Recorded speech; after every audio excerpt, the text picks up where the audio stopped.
Bring in show music, please. Hi, I'm CNBC producer Katie Kramer. Today on Squawk Pod. A government shutdown looms. Again, House Speaker Mike Johnson says the latest spending bill isn't perfect, but neither is politics. Democracy's messy. It's particularly messy right now in a moment like this, but we have to get the job done, and there are some very substantial wins in here. It's a divided government, so something's got to give. I think we have to get this done by the weekend because I think the stakes are too high.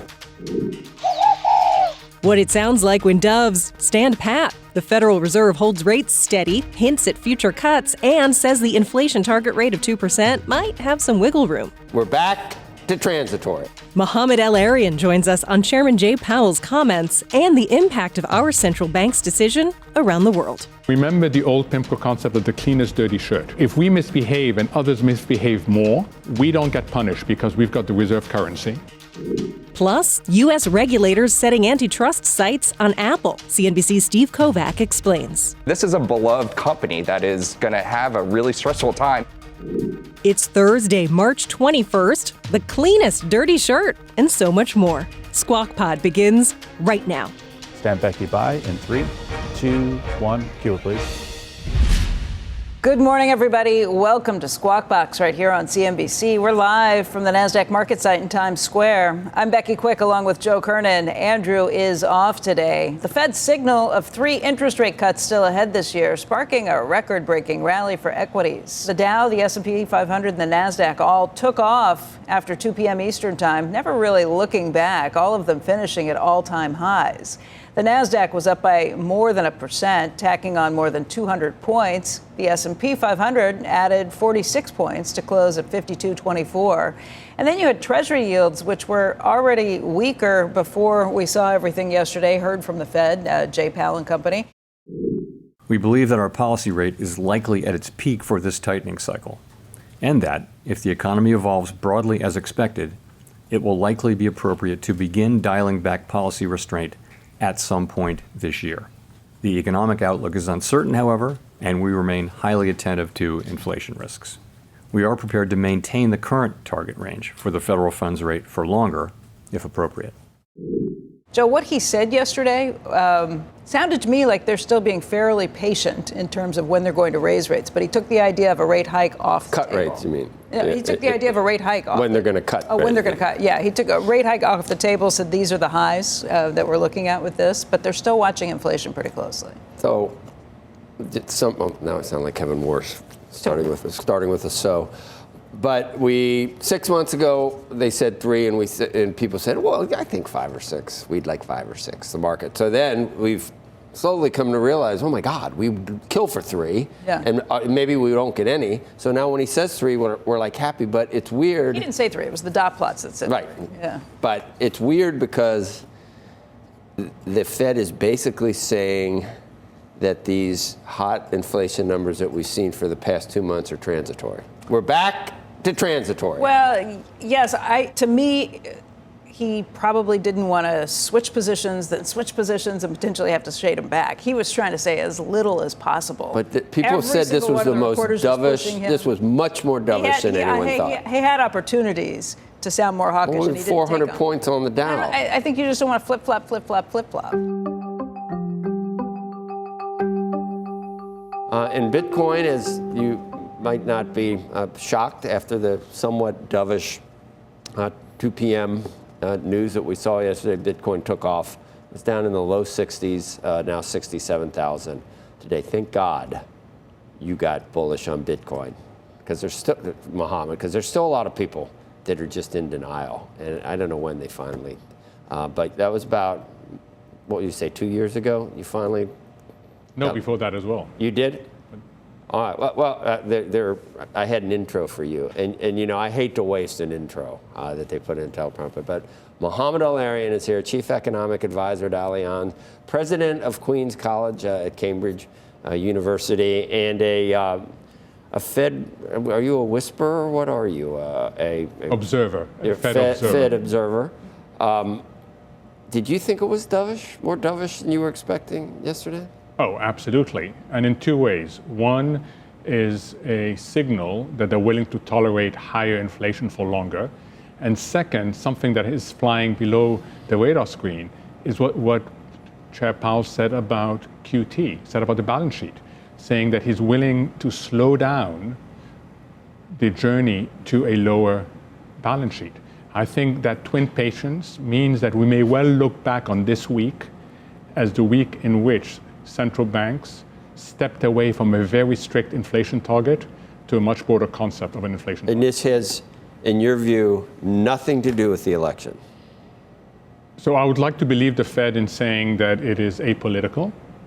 You would like to believe? Do you believe? Look, I have no other reason to believe otherwise. Well, it was weirdly dovish, and I keep bringing up that suddenly it seems like the asymmetric risk is now of a recession after we've had two really hot inflation numbers. So I was with you when you asked me what does the outlook look like. I told you 55% soft landing, 30% recession, 15% something better than that. Oh yeah, I remember. And I think that they realized two things. I think they realized that the economy is weakening, but they've also realized, or I hope they're going to realize, that we are living in a world in which the supply side is the problem, and that we need to tolerate slightly higher inflation if we don't want to sacrifice the economy. And I think that's the right thing. Supply side is the problem because why? Is it because governments are still spending so much? The United States government is still spending so much money? I mean, it's weird to have fiscal doing one thing, monetary doing the other thing. Correct. And we should be doing more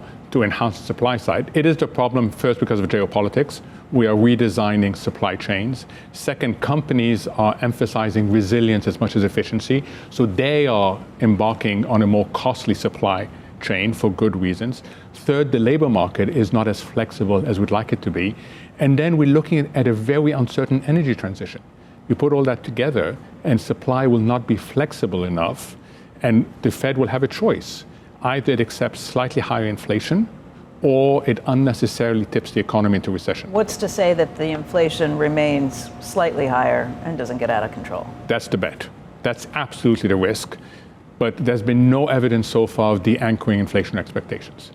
And markets are behaving in this way. On the inflation side, look at gold, look at equities, but then look at treasuries, and you get no indication of inflation expectations. Like cross currents. But we said that. There's a lot of animal spirits for the Fed to be worrying about a recession. And you said the economy is weakening. Well, I've seen two hot inflation numbers, 2 straight months. I've seen that. I haven't. Three, because PPI as well. So 3 straight, but they're saying it's transitory again. I haven't seen, where's the weakness in the economy you're talking about? Oh, you're seeing it in manufacturing. You're starting to pick it up in other elements, in the quits rate. Then there's a lag, and it's going to it will continue to slow. It will continue to slow, and they're trying to make that slowing as orderly as possible. It is fascinating to me that when Chair Powell was asked about financial conditions, everybody that looks at broader financial conditions says, gosh, they are so loose.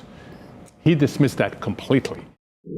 Liquidity is not evenly distributed in the system, and there can be times when, in the aggregate, reserves are ample or even abundant, but not in every part. And those parts where they're not ample, there can be stress, and that can cause you to prematurely stop the process to avoid the stress, and then it would be very hard to restart.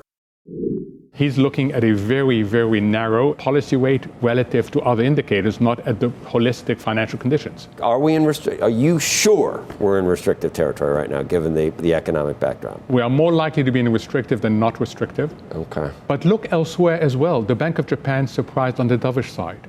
The Swiss National Bank today surprised on the dovish side. You're starting to get a signal from central banks that I believe we're going to look back at this moment. They all got elections coming up? Let me ask you, did you see what we're spending next year? A lot of money. $7 trillion. So Obama, first time ever, we went over $4 trillion. Then COVID, pandemic, we need money. An extra $2 trillion got us to 6.9 or whatever. COVID's gone, basically. I mean, I still see, why are people still wearing masks? I don't know, maybe they got their reason. But why are we at $7 trillion? Why $7 trillion next year? Why? Because whether it's the U.S. or elsewhere, we ratchet.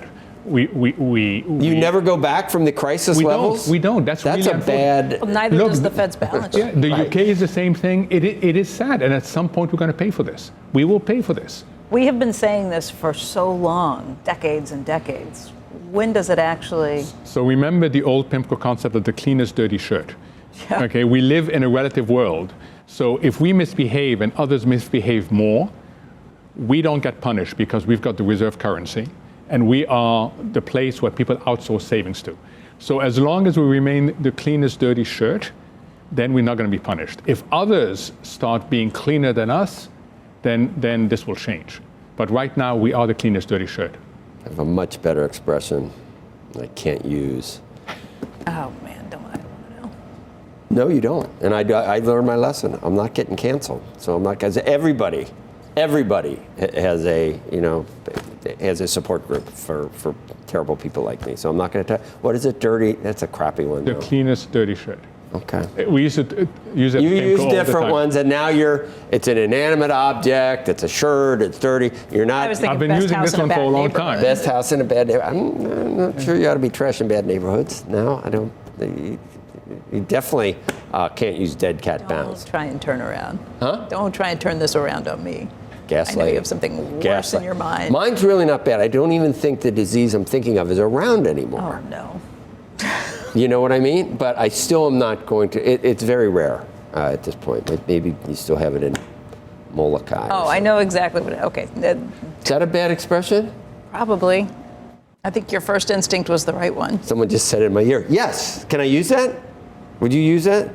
I got a good maybe. thing I have no idea I what got a you're talking maybe, about. but he's not on air. He's not the person. I'm not doing it. Mohamed, thank you. Elon Musk's startup, Neuralink, posting a video of the company's first ever human brain implant patient. The video shows 29-year-old quadriplegic Nolan Arbaugh moving a cursor to play chess on a computer. The company is developing brain control interface aimed to help patients with severe paralysis control external technologies by only using neural signals. Neuralink successfully implanted Arbaugh's brain chip back in January.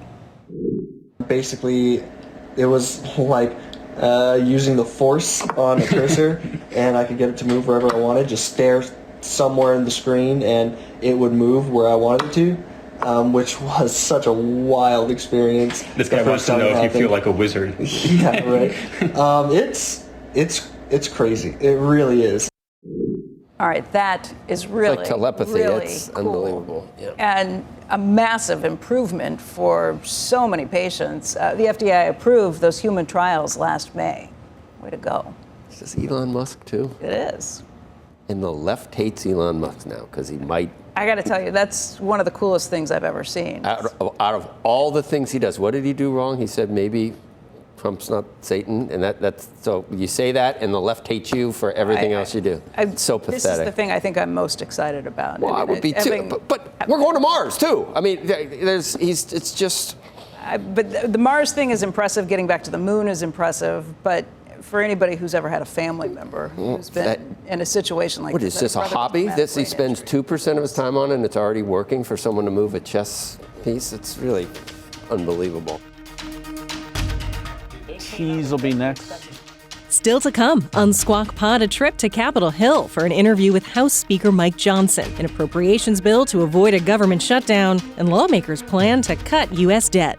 Our House Budget Committee passed their resolution here in the last couple of weeks, and it would balance the federal budget in 10 years and cut $15 trillion in spending while not affecting Social Security or Medicare. This is possible to do, but it takes very tough political choices. Speaker Johnson weighs in on the 2024 election, support for Israel in Congress, much more. That's all right after this break. You're listening to Squawk Pod. Good morning, everybody. Welcome back to Squawk Box right here on CNBC. We're live from the NASDAQ market site in Times Square. I'm Becky Quick, along with Joe Kernen. A spry Joe Kernen. Spry. Andrew is off today. You know what Geritol spelled backwards is, don't you? No. Lotteridge. Go on. Lotteridge, okay. No, it's Seritan. Nature's. Remember? Do you remember any of these? Okay, go on. I remember, what is Geritol is for geezers, and I don't take it. But go ahead. Okay. Earlier this morning, lawmakers releasing details of a $1.2 trillion package to fund the government through the end of the fiscal year. But there's still a chance for a shutdown at the end of the day tomorrow. Join us now, Speaker of the House, Mike Johnson. Very good to have you on this morning, Mr. Speaker. Hey, Joe, great to be with you. Thank you. I guess many questions swirling around whether you waive the 72-hour rule. I just trying to read the body language in between the lines. I would say that is imminent, and you're going to have to do it that way and go for 2/3 and get some Democratic help. But that does show that you can govern. It does. We're in a moment of divided government, and in fact, historically divided. As everybody knows now, we have famously the smallest majority in U.S. history. I have a 2-vote majority today. By next week, it'll be back down to 1. But we have to keep moving. We've got to keep the government funded. We have to keep operating, keep the train on the tracks, and you're seeing that happen here. So because of divided government, it's not a perfect piece of legislation. It's not the one we would draft and pass if the Republicans had control of the House, the Senate, and the White House, and I think you'll see that next year. But right now, we're managing it, getting it through, and I think we'll avoid a long shutdown for the government. Yeah, and certain members of your caucus wouldn't even grant you that there's anything in here, any wins. They call crumb. I don't know what they'd call it, but there are some things in here that you got done, and there were things that former Speaker McCarthy accomplished that I don't think he got credit for. He was going to keep the government open and do what he thought was right no matter what, and we know what happened to him, but I don't think that the will's not there to do that again. And I think you can do what you think is right. And you know, that's what, just like he had to do it, it's something maybe you're going to have to do. You can tell me, though. I'm not going to put words in your mouth. Well, look, I say it all the time, democracy is messy. It's particularly messy right now in a moment like this, but we have to get the job done. And there are some very substantial wins in here. 70% of this spending package is the Department of Defense. It's defense spending. And we all know what a critical time it is in that category right now. The world is on fire. We have unrest and hot wars around the globe, and our military, our troops are out serving valiantly, and they deserve to be paid for it. So in this package, we have the highest military pay raise in almost 40 years. We've also, at the same time, however, cut unnecessary and I think ridiculous spending. The DEI programs, for example, take a $50 million haircut here. So we can take care of our priorities and do the right thing. Another big piece of this is border security. You know, Republicans on our side, we want enforcement of the law. That's what the administration is not doing. So in this package, we're able to increase enforcement capacity. We're increasing the number of detention beds for ICE so that we can hold those who come in illegally. And we are supplying more Border Patrol agents, 22,000 of those. That was in our package, HR2, our border security measure. So some of our objectives are being met, some of them are being done. At the same time, in this package, we're also rescinding spending for the IRS expansion fund, about 20 billion of that, and then you got rescission of some of the other unnecessary duplicative spending. So we got some of the things we wanted. We didn't get everything we wanted, but we'll continue to move forward. And I think next year, a totally different process because we'll have the majorities in both chambers. I'm convinced of that. So are you going to waive the 72 hour? Are you going to go that route? I'll tell you what I'm asking. If this is just what I'm hearing, that if you did give a delay, didn't do it, and let negotiations go on, I think 43 of your caucus members wrote you a letter that they want this, they want that. You know, it's just horrible. You're not getting anything. That's not why we were sent here.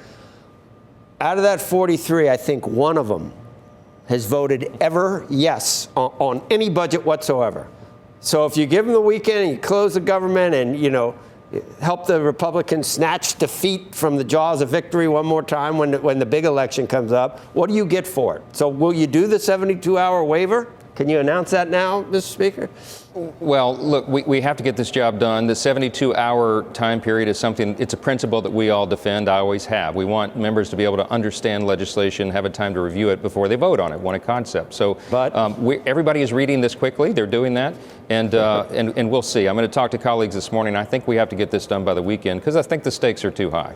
But that will mean to get 2/3, if you do waive it, there'll be a lot of Democrats, and you're willing to do that. Well, it's what we have to do in divided government. We can't get a rule done on this for our own party, so that means you can't have a bare majority. Remember, we only have a 2-vote margin. You have to get 2/3. And so, yeah, by necessity, you have to get both parties to agree to a lot of this, and I think that's what will happen. And the demise of Mike Johnson, we've heard that many times. In your view, I said earlier that I don't think there's the will to go the same route as they did with former Speaker McCarthy. If you do it, you don't expect the same outcome, do you?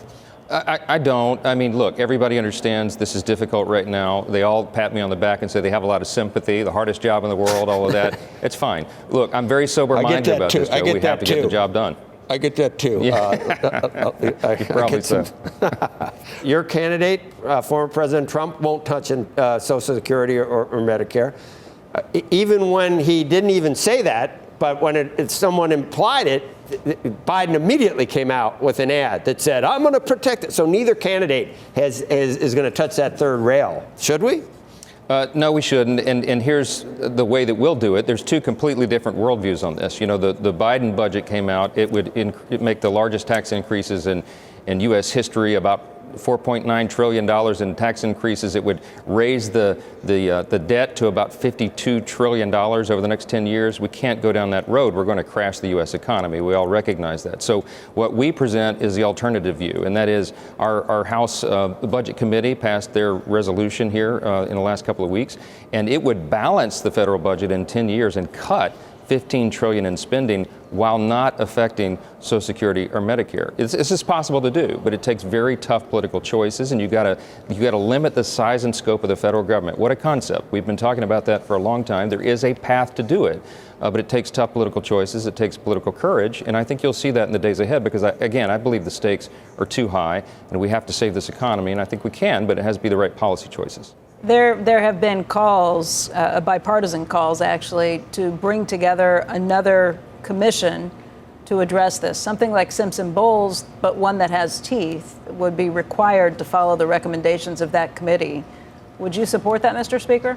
I have been supportive of that. We've been talking about it. It would be a bipartisan, bicameral commission. The catch is you want to make sure that they don't go in with the idea that they would be raising taxes, because I think raising taxes is problematic in a situation like this. I believe, I'm a limited government fiscal conservative. I believe in the principle of reducing taxes on job creators and innovators and risk takers and hardworking families, and reducing regulation so you can unleash the economy. And this is not just a theory. But Mr. Speaker, can we just back up for a second? Yeah. I mean, can we just back up? If you are going into that saying, I support a committee, but one that only sees things my way and is willing to cut expenses but not do anything else, you're going to lose the bipartisan part of that. Simpson-Bowles was based on the idea that you would have to raise taxes in some arenas but also cut revenue, and that was how it was bipartisan, how you'd be able to get along with it. Could you see something like Simpson-Bowles, but that again also had teeth and would be required to follow the recommendations of that panel? I think there's a thoughtful discussion that needs to be had here and everything reviewed. But at the end of the day, I believe our principles are the ones that need to be presented. And what we did in the Trump administration is exactly that. The first 2 years, you know, before COVID, right, beginning of 2020, we had the greatest economy in the history of the world, not just the U.S. And the reason is because we actually implemented these policies. Tax Cuts and Jobs Act, the regulatory reforms were transformative for the economy. We were onshoring again, manufacturing here. People were out growing businesses, adding jobs, and you had an increase in every demographic in the country. All boats were rising at the same time. And then President Biden comes in and reflexively, post-COVID, does exactly the opposite. And that's why we're in the situation we're in right now. These are policy choices that put us here, and thus policy choices that can turn us back. And I look forward to that. I don't think November can get here soon enough. We start the next Congress in January, and I think you'll have unified government with people in the White House, the Senate, and the House who believe in these principles. And we advance those, I think we can turn this economy around. I really, really do. Mr. Speaker, where are you on Ukraine aid, on aid for Israel? I know you were considering inviting Prime Minister Netanyahu to address Congress. I mean, staggering comments from, I guess it's one man's opinion, but staggering comments from Majority Leader Schumer about the Prime Minister. You were considering it. You spoke with the Prime Minister as recently as yesterday morning. Are you going to invite him? I would love to have him come and address the joint session of Congress. We'll certainly extend that invitation. He invited me, and I've been invited to speak at the Knesset there. I would think I would be the third U.S. speaker in history to do that. It'd be a great honor of mine. We're just trying to work out schedules on all this. But what Chuck Schumer did was just almost staggering, just unbelievable, to suggest to our strongest ally in the Middle East, the only stable democracy, that he knows better how to run their democracy is just patently absurd. I mean, imagine if I came on your show this morning and called for a regime change in Ukraine in the middle of their crisis, fighting for their very survival. That's what Israel's facing right now. And for the leader of the Senate to say such a thing was just outrageous. And I think it was received that way in Israel. I don't think they appreciate that very much. And it sends a terrible signal to our allies and our enemies around the world. So I wish Schumer would keep his comments to himself on all that. Well, we have to present. I'm sorry to interrupt you, Mr. Speaker. Wouldn't he have to buy in on the Prime Minister speaking to Congress? Do you know whether that, he wouldn't say no, would he? Well, I guess we'll find out. I mean, look, I'm the one that extends the invitations to speak in the House, and if we just have the House, that's fine too. But I think a big majority of that Senate would want to come and stand in support of Netanyahu and Israel. I think it's a really, really critical time for that nation. They're fighting for their very existence. We need to stand strong with them. And we've passed resolutions to do so. I've attempted twice to get the Israel funding piece done. We will turn to the supplemental and all those issues immediately upon the appropriations being done. And as we've discussed, that's what's happening today and over by the weekend. And so we'll address that. We'll look at it. We have lots of thoughtful conversations here on different routes to handle all of that. And I won't show all the cards this morning, but they're ideas, very thoughtful ideas on how to do it. And I think we'll get the job done, and we'll project strength because, we maintain peace through strength. That's an old Reagan admonition and one that we still believe in. You saw the President Biden's State of the Union and his view or in his impression of where we are in time right now as a nation, and then there are our views probably that are diametrically opposed to a lot of the stuff the president said at the State of the Union. If President Biden were to win re-election, what does that look like for the relationship between your party, the GOP, and for the next 4 years? It just paints a pretty bleak picture on where we would be, does it not? I think it does. I think 4 more years of Biden-Harris policies would be disastrous for America. But we wouldn't get anything done, I don't think, Mr. Speaker. Your own party is tough enough. I mean, I can't even imagine what we would accomplish with all these very, very serious and weighty issues that we have in foreign policy and domestic policy. Yeah, I don't think you're overstating that, Joe. It's a serious problem. I don't think America wants to go down that road. President Biden has a 36% approval rating right now. It's the lowest of anyone ever running for re-election. I don't think he will be re-elected because people are feeling the pain of these policy choices. The wide open border, the economy in the tank, crime through the roof. I mean, people are feeling unstable and insecure, and that's because of the lack of leadership from the White House and the Senate Democrats, frankly. I think because of that, I've been to over 20 states now over the last several weeks, just campaigning with our challengers in these races we're going to flip for the House and with our incumbents. And I'm telling you, there is an energy out there in the base that's not even fully registering on the polls. People are anxious, they are deeply concerned, and they are ready to vote for change. And I think they're going to give us the levers of power, and I do genuinely believe that we can fix this. I think America's best days are ahead of us, I really do. But we have to have a difference in the direction, and I think this election is going to provide us that opportunity. I didn't get to talk to you about the EV, the latest gas type stuff. You got one yet, Mr. Speaker? You driving around in a Tesla or? Hey, as we say in North Louisiana, that dog don't hunt. We don't do that. We drive pickup trucks, and we're going to keep doing it, no matter what AOC and Biden say. All right. Well, it's been a while since we've seen you, and thanks for all the time this morning, and hope to see you again soon. Thank you, my friend. Good to see you.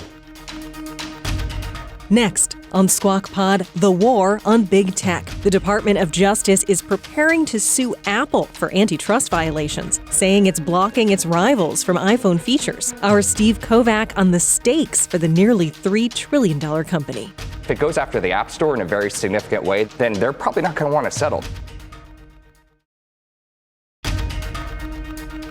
You're listening to Squawk Pod. Here's Joe Kernen. Stand by, Joe. His mic, cue.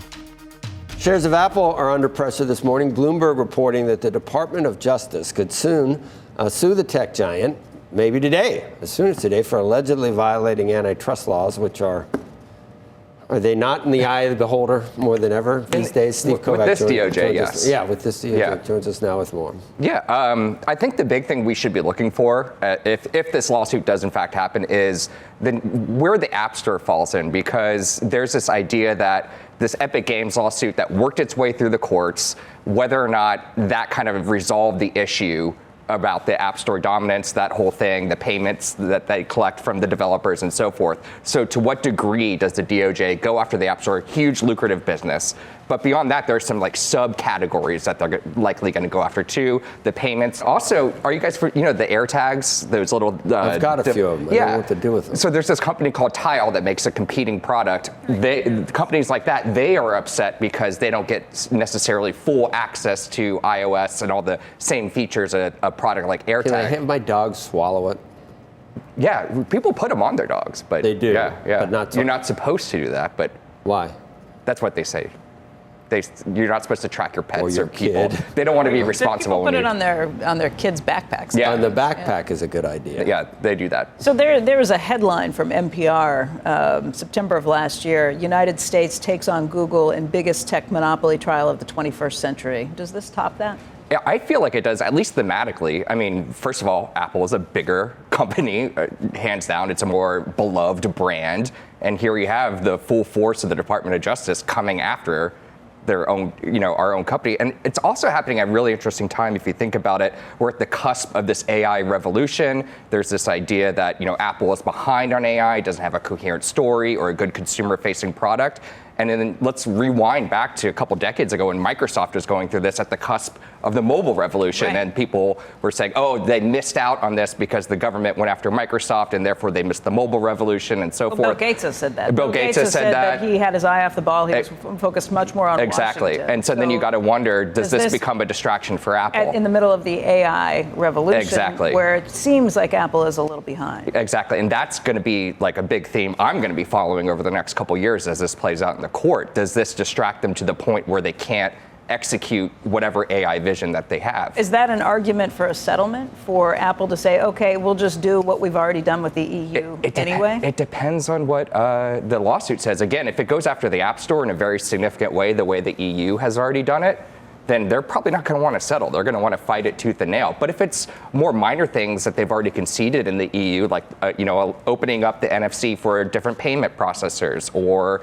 making it so different smartwatches could connect better to the iPhone, non-Apple watches and things like that, maybe they concede that, and then they can move forward with what they want to do. But we've seen them fight everything. It is really weird, though. You pointed out that this is such a beloved company from consumers. To see Antitrust go after a company where it doesn't look like there are complaints. I mean, there are complaints from competitors. Of course, this is all the developers. They're the angry ones, the developers, and so Is that why it's Department of Justice? The Department of Justice has to make FTC? They have to make this case that there's consumer harm and so forth. I'll give you an example. Beloved company. It's not just here in the United States. Right now, Tim Cook is in Shanghai, opening up their second biggest store that they've ever did. Their most expensive store next to the one up on Fifth Avenue. Our Eunice Yoon was just emailing me. 1,000 people showed up. I just saw a picture of a guy wearing a Vision Pro trying to meet Tim Cook. So, I mean, this is a beloved company that is going to have a really stressful time. And they're taking these PR blunders also with all these regulatory moves and fighting it. And the EU, they have kind of, dirt on their face with the way they've been handling some of those regulations. So, the lessons learned over there that they're going to have to apply once this lawsuit drops. This is a big deal. Wow. You're thinking of other inappropriate jokes, I can tell. No, not inappropriate jokes. A great song called Sunday Morning, coming down Johnny Cash. I woke up one Sunday morning, no way to hold my head that didn't hurt. The beer I had for breakfast wasn't bad, so I had another one for dessert. Then I fumbled in my closet through my clothes and found my cleanest dirty shirt. Oh, Mohamed's cleanest dirty shirt is maybe worth using. And I bet it's made of Under Armour. Chris Christopherson, too. Yeah. Yeah, and Johnny Cash. All right. No, I was listening. I was listening. I'm sure. You weren't looking at Twitter. I was not looking at things, but that's where Cleanest Dirty Shirt. That's a great song. Thanks. Who wrote it? Chris Christopherson or Johnny Cash? I think they wrote it together because it says song by Johnny Cash, but songwriters Chris Christopherson. So 1972. Were you born? I wasn't. Don't answer. You were not. I'm at 85. You. I was born in 85. You were born at night, but it wasn't last night. Exactly. And that's the pod for today. On our rundown tomorrow, Reddit's IPO, the social media site that fueled the meme stock mania, heads to Wall Street. And it's complicated. The mods, the memes, the money fueling the very anticipated IPO. Squawk Box is hosted by Joe Kernen, Becky Quick, and Andrew Ross Sorkin. Tune in weekday mornings on CNBC at 6 Eastern. Follow Squawk Pod wherever you get your podcasts. And tell us what you think. Please rate and review Squawk Pod on Apple Podcasts. That helps other listeners discover us. Thank you. We'll meet you back here tomorrow. We are clear. Thanks, guys.